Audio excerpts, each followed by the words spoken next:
Auntie, are you okay? Can I video you? Please. I want to do a video about my relationship with my cat. Because I'm working on a lot of stuff with the course I mentioned, which is Calling in the One by Catherine Woodward Thomas, and it's absolutely brilliant. I've been benefiting from it so much. It's amazing. I don't want him to play with that cable. Maybe I could try and move it out of his way, but then he will find it more interesting, so I'm not sure if that's doable or not. So, I have trouble with relationships. I'm going to talk about a few things, and some of it might be sensitive topics like abuse. So if you don't want to watch that, then please don't watch this video. I mean, not watch, sort of like hear about it. I have trouble with relationships, and I haven't necessarily had close relationships. It's as if every relationship I have is close, and at the same time I've had this mistrust underneath it because of something that happened to me as a very, very young child, and some inherited issues I got from my mum. And it's interesting how this stuff has played out with having a cat. And basically what's inspired me just now is that this cat, this is Monty, my cat wants to hang around with me today. I'm at home on my own, the children are out, and my cat keeps following me around, and he wants to hang around with me for no apparent reason. And it's strange to me.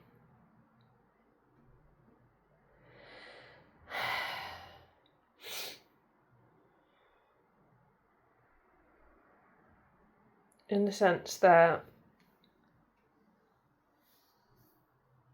I didn't have that presence from another person or another being, a physical presence from another person with me when I was young and through my life. And because of that, partly because of that, it led to a really severe, I was going to say really severe disability. Yeah, I suppose I could say it that way, because I couldn't talk, because I didn't have a narrative to what I was going through. Minute to minute, day to day, week to week, things weren't voiced by anybody about what I was experiencing in my inner world or outer world. It wasn't voiced. My mum and dad must have had their own stuff going on, and nobody else picked up that, nobody else filled that gap of mirroring, which is a video we've discussed on this channel recently by Alan Robage. I didn't get the mirroring, and I didn't have I don't have a voice in my head.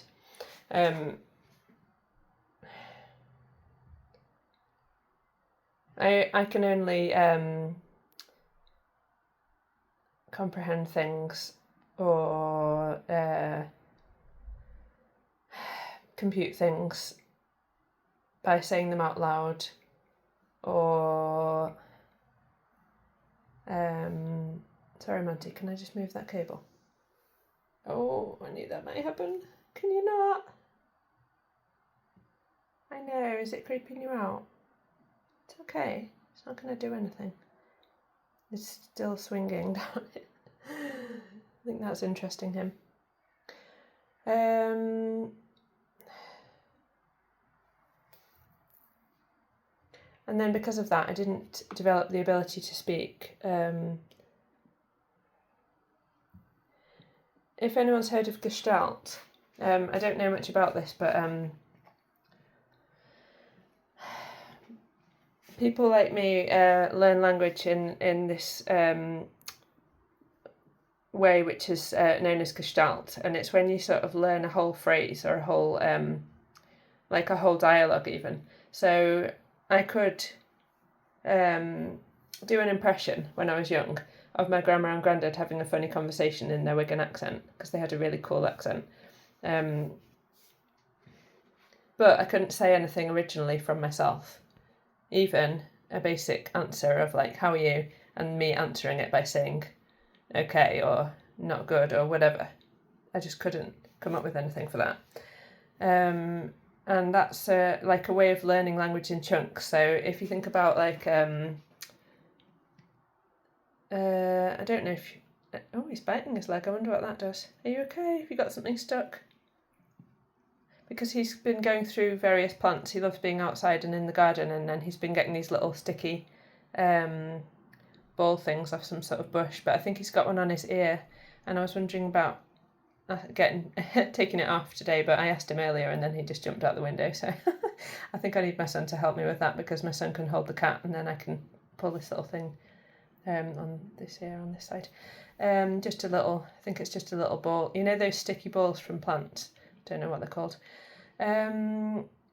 So yeah, I could like memorise loads of language out of films and stuff. Not on purpose. It's sort of like absorbed. I would absorb it if I heard something. Not that I was allowed to watch films, but like eventually after my sister was growing up a little bit, we started to be allowed to watch things on telly, and well, not really watch things on telly, but my parents must have got like some sort of Disney Channel or Sky, I don't know what, Nickelodeon was on it, and my sister used to be allowed to watch telly for hours on end. So then hearing some of that stuff, I could like absorb these sort of like sections of language. But I couldn't sort of like, didn't have enough of it to build up into, I think basically because I didn't have the experience of using any of it. So I was hearing these chunks or sentences or dialogues and language being used, whereas before that I hadn't really heard much because I wasn't allowed to watch telly. I think my mum was a mute, I don't know, she didn't talk much, and my dad was always out, and everybody went to separate parts of the house. So I wasn't around people, and I went to school, but I'm dyslexic, and picking up on what the teacher was saying was quite difficult because I have auditory processing disorder, so it's like I could hear something, but sometimes it just sounds like it's like sort of like a I don't really know like what I could say it sounds like. It blends in with other sounds that are happening because there's a lot of different sounds happening in a classroom, and there's a lot of different sensory information that I'm getting from like how it feels sitting on the chair, or like what other people in the room are doing, and like temperature, or like interoception things about like whether I need the loo, or like whether I'm comfortable, or how someone else in the room is feeling, like how other students are behaving, and all that sort of stuff is like really takes up 99% of my attention, you could say, if it was a percentage. So then what the teacher is saying was sort of like, you know, blah, blah, blah, blah, blah, even if I was trying really hard to learn.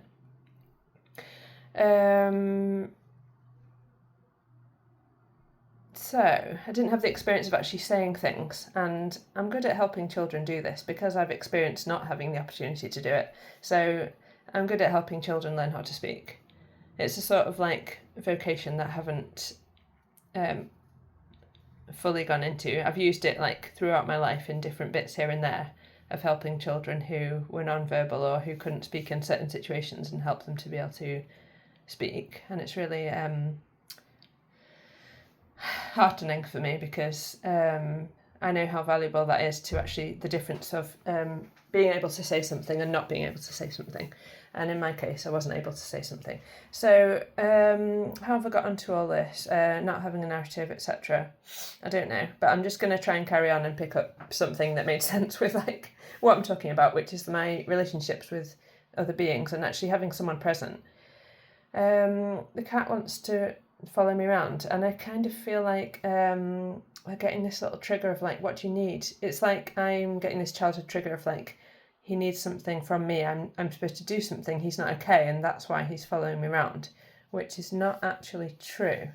It's my filter of another being close to me and wanting to spend time with me. Then I've filtered that, I've like sort of interpreted that because of my childhood experiences as to this other being, in this case the cat, needs me to fix something. He's not okay. That's why he's following me, because I'm supposed to do something and I am not doing it, and then I'm letting him down, kind of thing. But actually, he just wants to spend time with me, and that's what he wants. So it's not that I need to do anything, if you see what I mean. This morning, yeah, so where shall I go next with this? I was going to talk about abuse situations. So basically, when I first got the cat, he used to get on my bed sometimes when I was about to go to sleep or I was watching YouTube. And there was this one time a few weeks in, because we've had him since about April. Now it's, what is it now, July? Oh, it's right at the end of July. Oh no, we have one more day left tomorrow. It's the 30th today, and we've got 31st tomorrow. So he got on my arm though. So he was like so happy to be on my bed and being present with me, and I was present with him on the bed as whatever I was doing. I don't know if I was watching YouTube or not. I'm not sure, or if I'd already put my phone away. But I was kind of sitting up on the bed, and then he got on my arm, but with his claws and paws and arms and legs wrapped around my forearm. So it was like really intense. He was like, I think he just thought I was like his mum. He was nearly 2 when we got him, by the way, and he'd like grabbed around, I'm trying to point, like here and here, and just basically got on my arm, completely on, like this. But he wasn't like trying to, like, you know, sort of like, there wasn't any malice in it. It was like a positive thing from his point of view. But for me, I felt like he was like trying to, it reminded me of being raped. It reminded me of being assaulted in certain ways, because I didn't know it was going to happen, and it felt really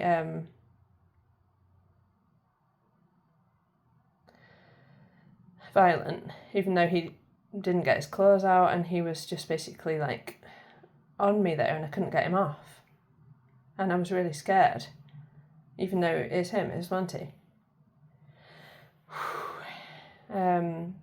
It was intense. So I went into this sort of like shock and like panic, and probably got like triggered of my CPTSD.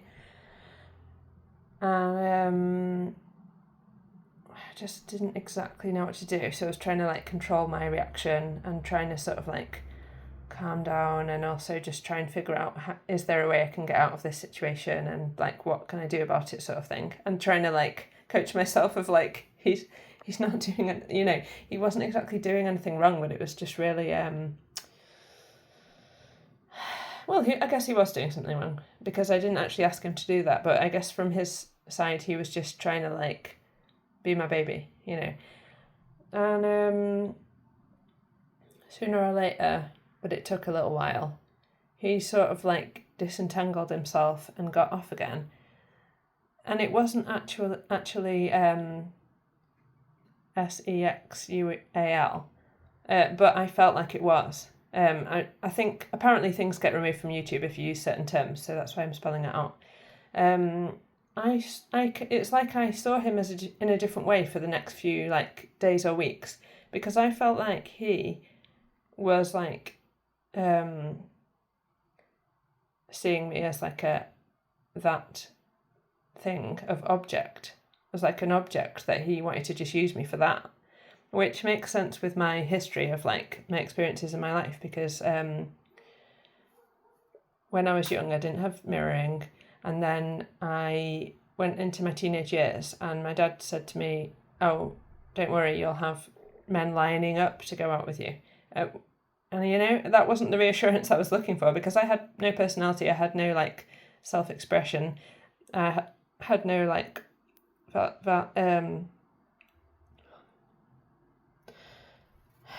sense of value of myself. and being told like, oh, you'll have men queuing up to go out with you, or you'll have like a queue of boys. He used to say it to me literally every night, once I got to a certain age, like about 15 onwards. So he meant it as like a flatter, as like a, he was trying to help me. I think in some ways, definitely he was. He was trying to say to me like, then he turned it into like, I bet you £50, which was, you know how they say that was a lot back then. So that was quite a lot back then. So you always used to say, I bet you £50 that you'll have a queue of men waiting to go out with you. And it was just something that I just used to kind of like try and giggle and get away, because I just didn't know what to say to that, especially because I couldn't say anything anyway.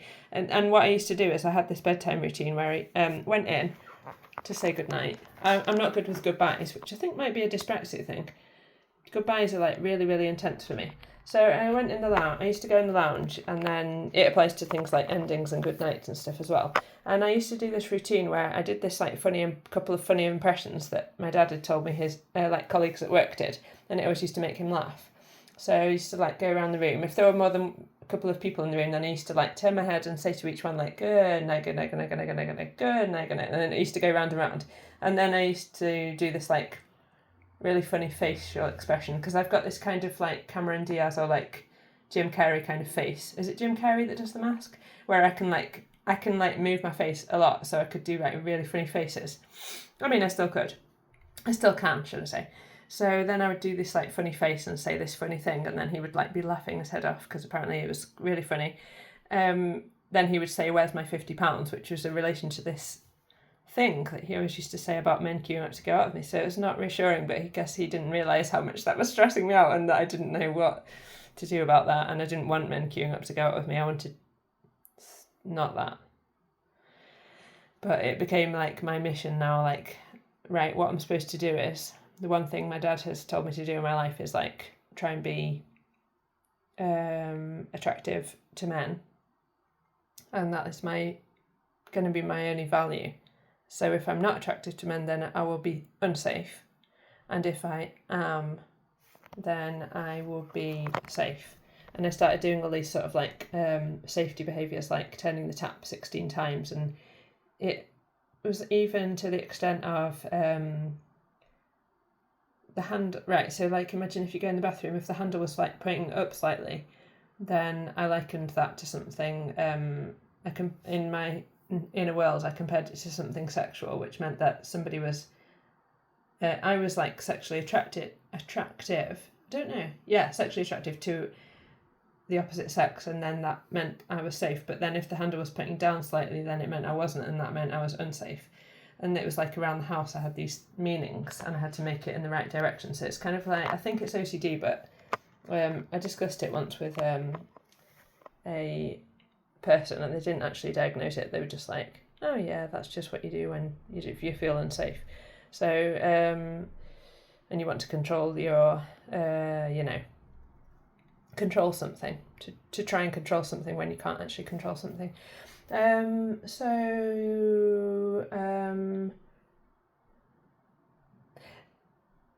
It's as if I see every other being as like this kind of sexual.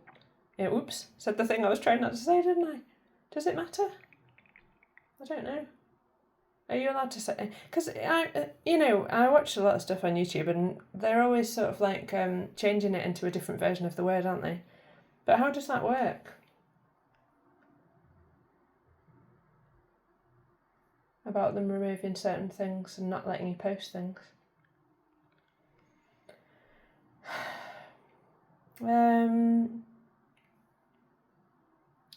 So being present, but not being needed for something, and not being needed to fix somebody or some other being, and not being needed to be used for that purpose, is a new way of being for me to consider, and it's a safe way of existing. So based on the work of Calling in the One, I could make a new promise to myself, or a new decision, which is that I am in the world to exist, and I'm relating with other people and other beings who are also allowed to exist.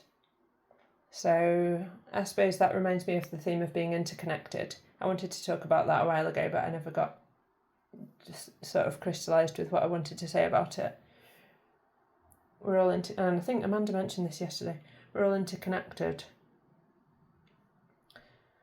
So my new relation with others is going to be in a safe way and in a relating way of being present, not of the old ways, which I'm not going to repeat now because we're going into the new way. So I'm going to be present, I'm going to live and relate with other people and beings as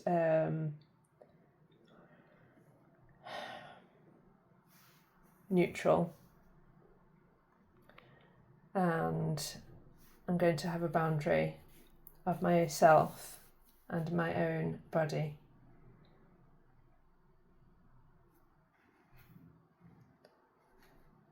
With